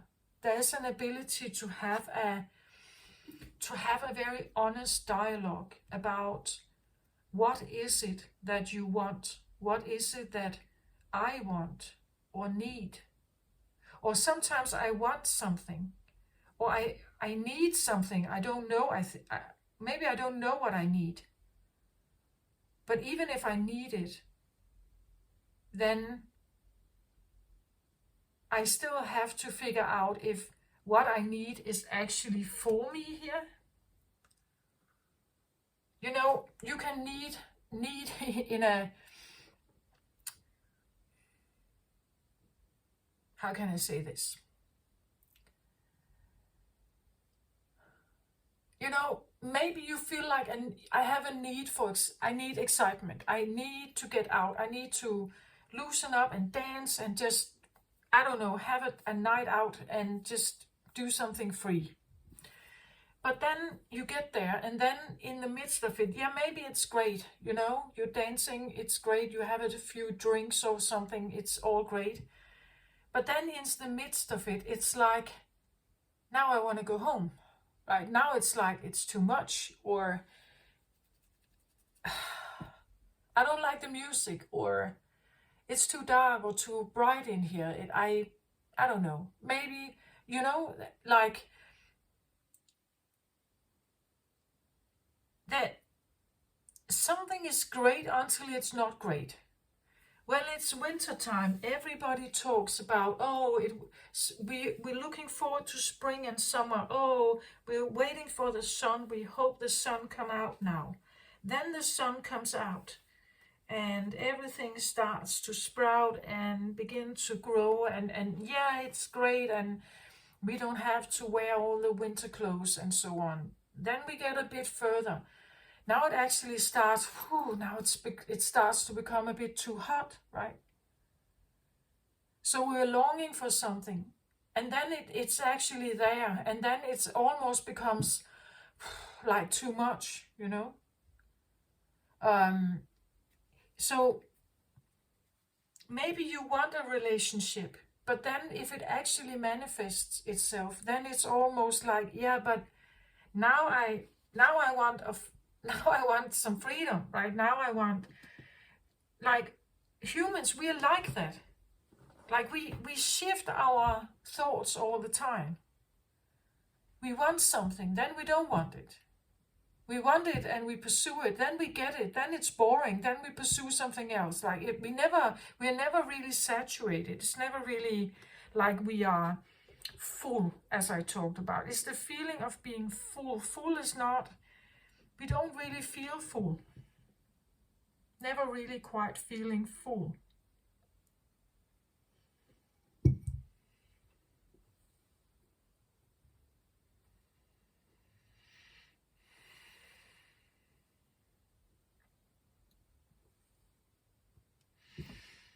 Okay, one more card on this caring connection here. Because I really feel this is very, very beautiful. If both of you are honestly into this, are honestly wanting the same amount of contact and connection, like many of the same things,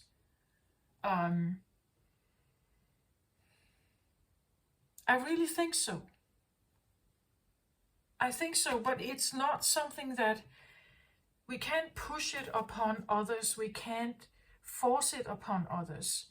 We do, and if you have, I don't know, if you have an experience of being the one who was, where this was forced upon, as a child, growing up very fast and needing to almost tend to your parents' childishness, right? Childish egotistical needs or mood swings, then you know all about this. You know what it feels like to be trapped here. And you know that. That would be a child that grows up with significant deficit in attention and validation and play, probably. Like, again, they grow up way too fast, become way too serious, way too adult. They don't know how to play. They don't know how to connect. When they try to, it becomes rigid, right? Because they haven't really been mirrored. They haven't been embraced in their play. They haven't been embraced in their like their small hobbies, the things that they like. It has probably been disregarded because they needed to be older, right? They needed to be adults. Okay, for the caring connection here, I get the Indian cross here. This to me always looks a bit like a keyhole, or like that not everything can pass through the keyhole here, right? That it's, yeah, that not everything fits, right? That not everything is acceptable to, yeah. Oh, sorry. Just trying to get the book here. The Indian cross Andean cross is always, it always feels to me like this, like the needle hole, right? That only something special here can fit here. Only something particular is right for me here. So let's see what the book says about this card. The Indian cross represents the cosmology of the shaman. It depicts the four cardinal directions, the upper and lower worlds, and the steps to reach these realms.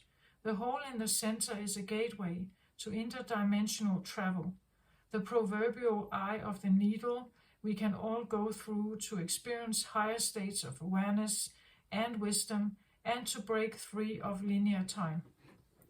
The Andean cross announces the start of a great journey. It's time to raise your gaze from the mundane day-to-day to that which until now has seemed beyond your grasp. Allow new wisdom to guide you and stop trying to make sense of it all before you respond with a resounding yes. Yeah, okay.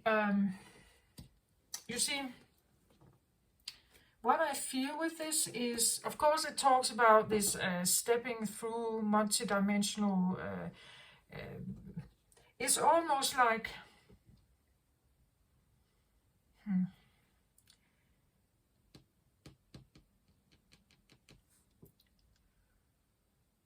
like the expectancy of having a true, honest, transparent, caring connection here with someone or something, I want to say, because we have an owl here, we have a leopard here, there was a little fairy here, we have angels here, and there are birds here. So I feel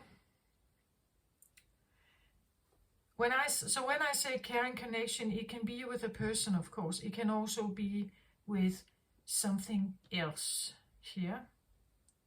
The point is that you fit together, right? That both of your needs fit together.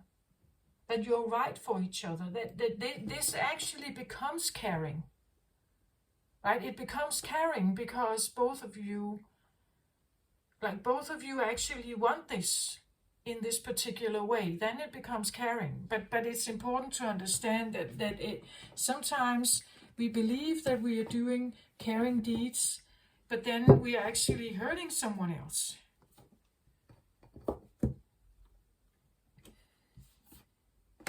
And the only way of knowing that is that when they put off boundaries, when they say something about it, then we know. Right? Then we know.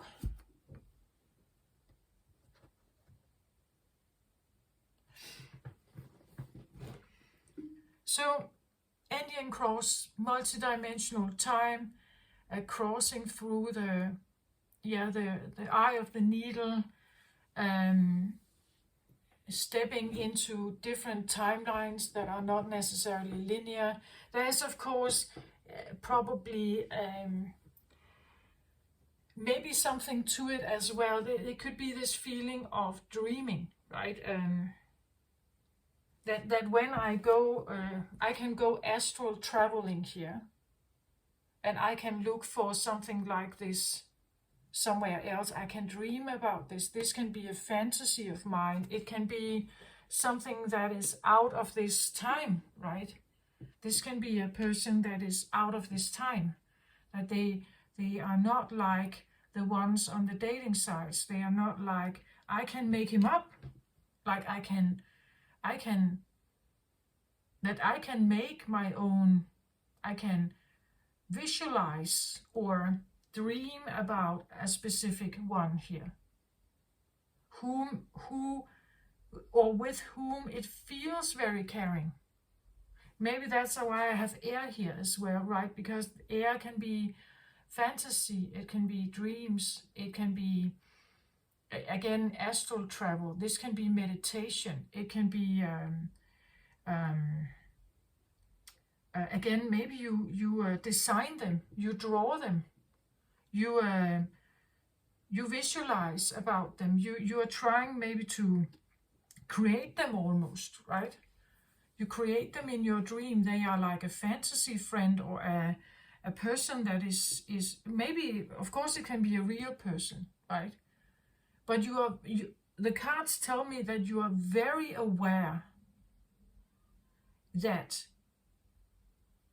a person can seem caring and it can be great, but you have to be very clear on whether you are actually a fit or not with each other, right? That you need to be very honest and very clear and maybe very transparent about your particular needs, and you have to be very honest and willing to listen to theirs.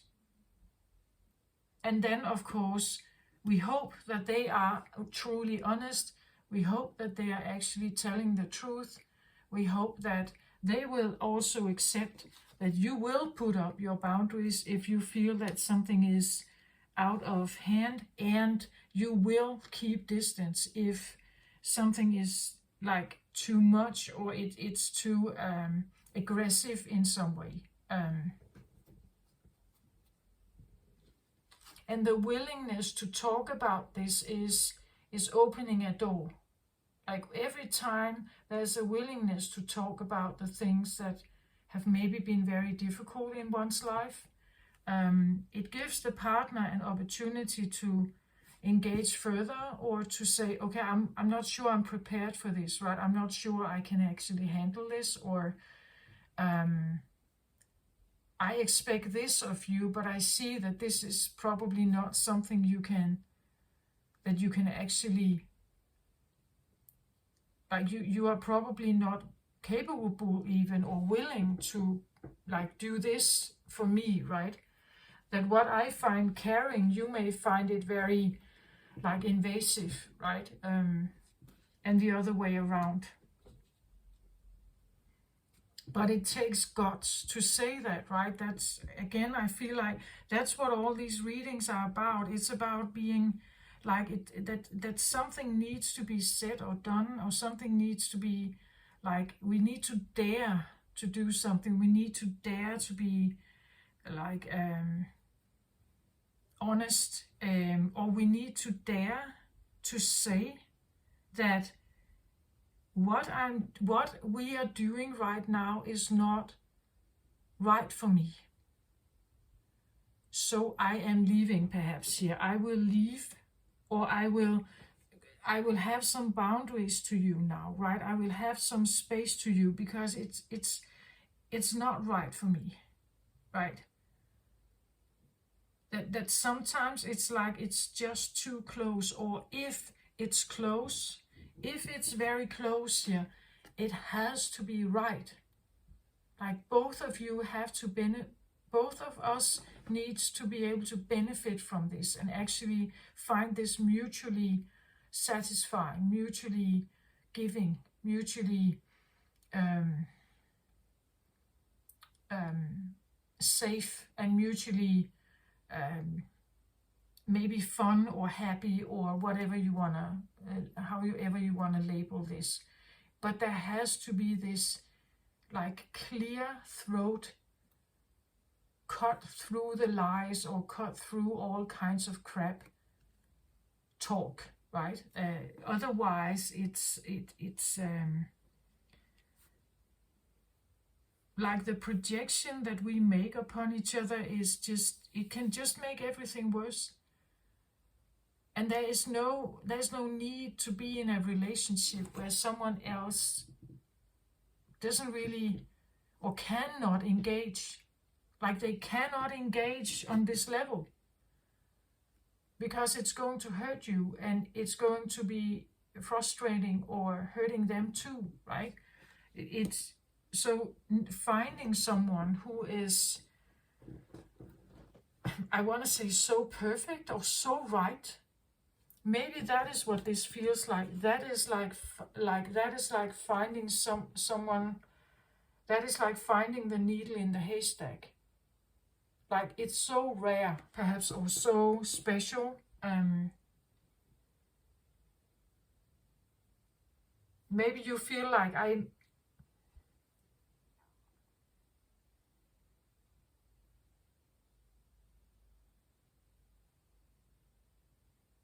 I don't know, maybe this is just someone you dream about. Like it's in your dreams, it's in your...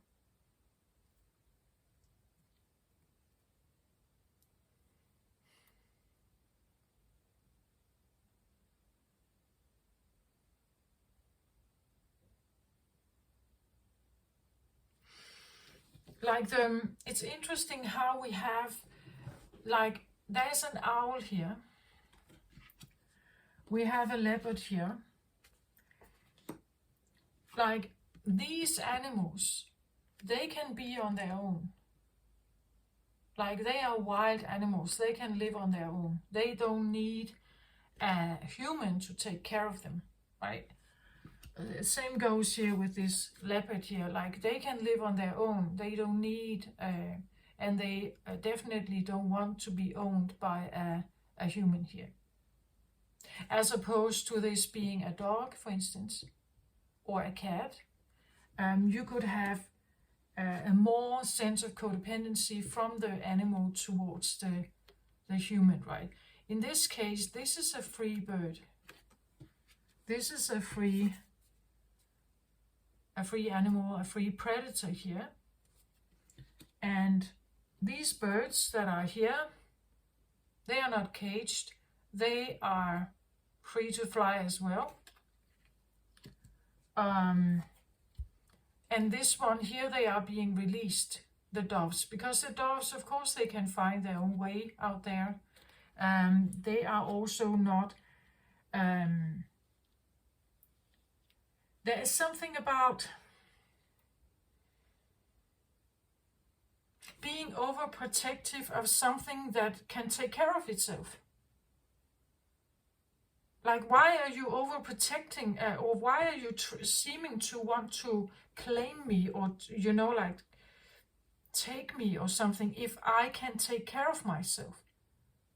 Like, why do you, or, you know, something like that? There's, the mutuality comes perhaps when both are respecting each other. Like, this one is independent, this one could be independent, right? And because nobody are, it's not that they are codependent on each other, or with each other, or one is with the other, and so on. This one can take care of themselves out there, and this one can take care of themselves out there. So, and this one too. This one as well. The birds can fly and find their food in the forest or outside. The doves here can do that as well. We don't want to put people in a cave if they are independent. Like, if they have an independent soul, right? It cannot be forced. Was it Taurus? There was something about this also. I said something about happiness cannot be forced. Something like that. You can't force happiness to exist between you and someone else if you keep forcing it, right? Or you demand something. Or you are pushing your own beliefs upon others. Then it will never be mutual, right? Both needs to be able to be recognized as independent beings. Not to say that they can't benefit from each other's friendship, or they can benefit from each other's maybe a life together, of course. But there has to be a willingness to accept the other as an independent being, right? Separate from the other.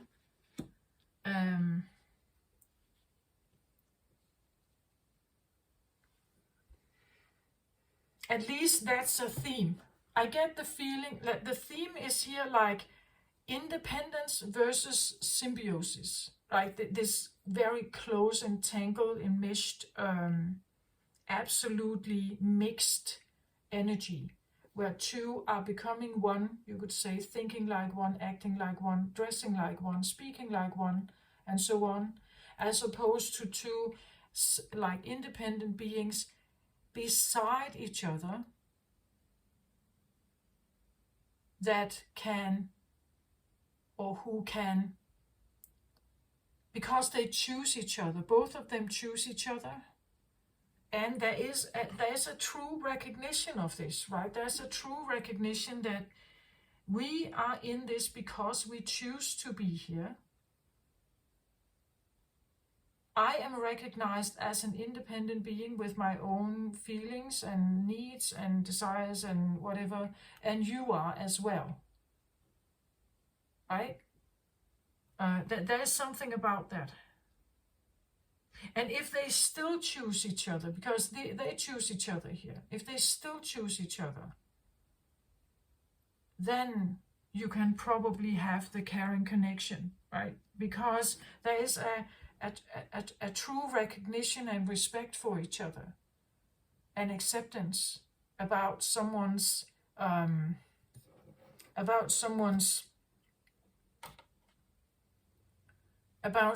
integrity here. It says here threshold, protection, honor, I feel integrity. I feel dignity, you know, something like that. Like there's a limit, right? That you can come with your stuff until you can come with your stuff until here. From here and now to this is mine, right? This is my place. This is mine. This is my dignity. This is my boundary. This is me. But like the symbiosis is somewhat enmeshed. It's way more entangled and can be very difficult to get out of if you actually want to be an independent person, if you have been highly enmeshed as a child. This can put this kind of chain or bond on you, and it can be difficult to actually know who you are in the relationship. Like here we have a clear distinction. She is a woman, this is an owl. She has feathers and something, so she may like the birds, right? She may like the birds. She may like the bird existence. But the owl is still an owl, right? Here we have a woman here, and then we have the leopard in the background. But they are distinctly different from each other. And they don't try to be meshed, right? It's not that we have a leopard woman here. We have two individuals beside each other, with each other, choosing each other. But they are distinctly different from each other. But still they choose each other, right? Still they choose each other. Still they choose each other here. And as well, even though she's setting them free, she's still letting them have a choice whether they want to leave or not, right?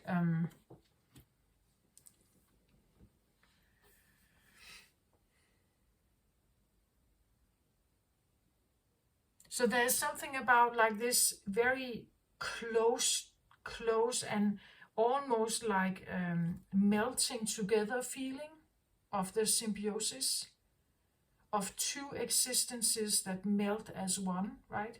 And then there's this of two separate and maybe independent people, independent thinkers,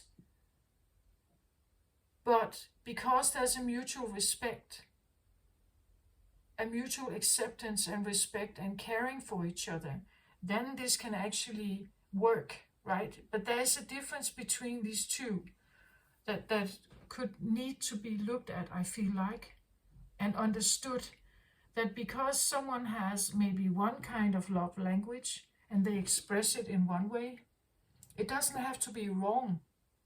It just is what it is. And you need to find a recipient who loves this, right? Who loves this way of being loved. And maybe they have a love language as well that they can send to you, and you love being loved this way, you know? And finding that one is the feeling of, well, this is one in like 100,000s, right? I don't know where to find this person.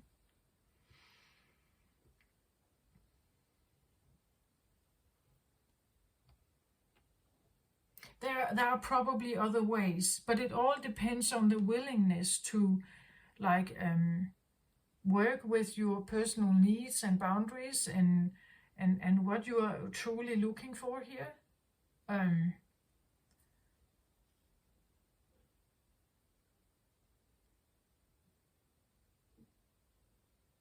Yeah, that's what I feel like. Okay, an advice card here for just to round up this reading here for Cancer. An advice card. Interesting page of Michael. Now I get another page of Michael here. Okay. It says here, it says truthful, perceptive, analytical, and blunt. Okay. An exciting new challenge. You have what it takes to succeed. Review contracts or documents very thoroughly. Yeah, exactly. I feel like this. It's almost like looking at friendships or even romantic relationship, a bit like a business deal, right?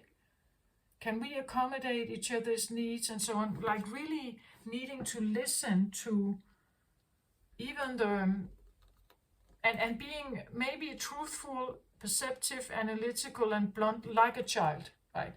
Like say it for what it is, or say it how it is. Don't hold back. Just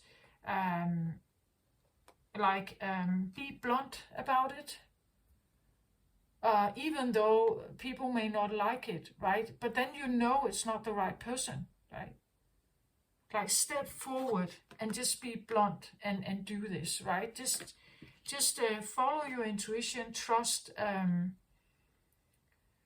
what you know about yourself, be blunt. Like this is actually an owl that comes along here, flying towards the boy here. Maybe the owl is this owl here, right? Be blunt, be honest, maybe not overshare, but be honest about what you think, be honest about what you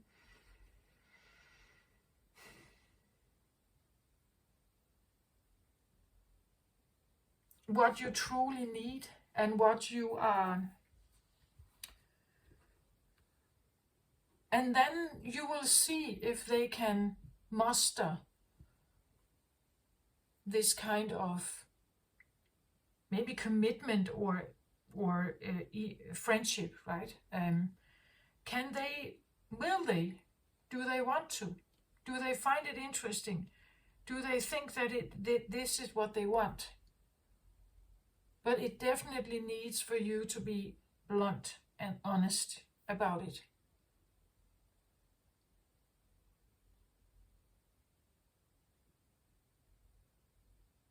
This can even also talk about that maybe if we are talking about a rather clingy child, you could say, that maybe we need to have a very honest discussion with this child.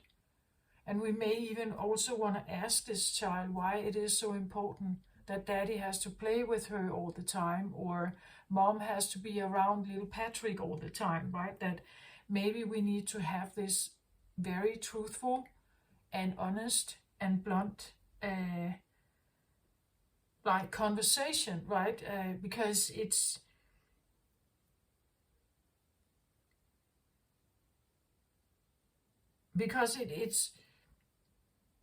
if people want to be happy, at least if we're looking for happiness, then we need to have this talk.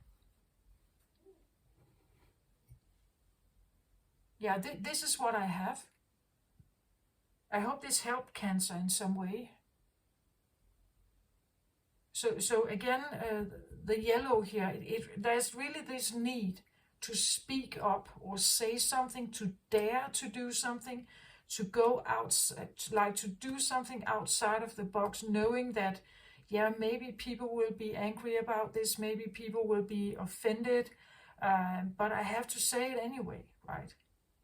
Because it's really bothering me, or I feel unhappy where I am, or something, right? But it takes a certain amount of willpower, or risking something, perhaps, right? Risking perhaps a relationship, risking a relationship with children, or risking a relationship with parents or grandparents, because you're saying something here where you're daring, you dare to leave something, and really want to have this. Like you don't want to, settle, right?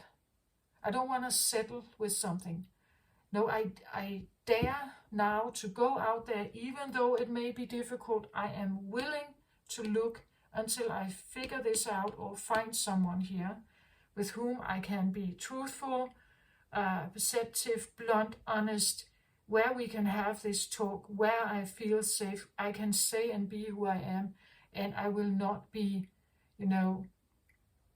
disregarded. I will not be left alone. I am safe with this person. I can relax, and it's caring, right?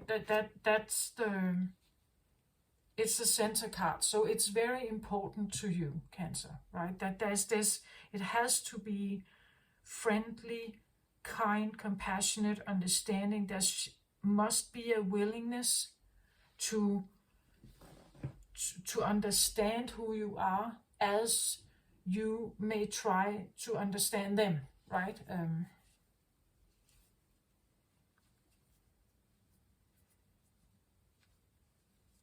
Yeah, so this is what I have. I hope this helps somehow. Take care of yourself out there, Cancer. Love and light to you. Bye-bye.